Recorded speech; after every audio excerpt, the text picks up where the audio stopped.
కడప జిల్లా జమ్మలమడుగులో రేపు సీఎం చంద్రబాబు పర్యటించడంతో పోలీసులు భారీ బందోబస్తును ఏర్పాటు చేశారు. జమ్మలమడుగు మండలం గూడెం చెరువు, గండికోట ప్రాంతాల్లో పర్యటన సందర్భంగా 2000 మంది పోలీసులతో బందోబస్తు ఏర్పాటు చేశామని ఎస్పీ అశోక్ కుమార్ తెలియజేశారు.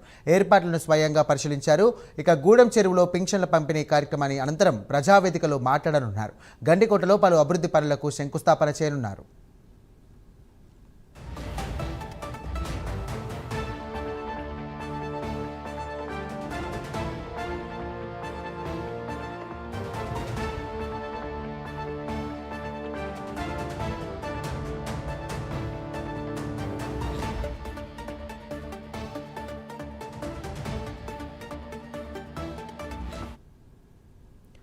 కడప జిల్లాలో జమ్మలమడుగులో రేపు సీఎం చంద్రబాబు పర్యటించనుండడంతో పోలీసులు భారీ బందోబస్తు ఏర్పాటు చేశారు.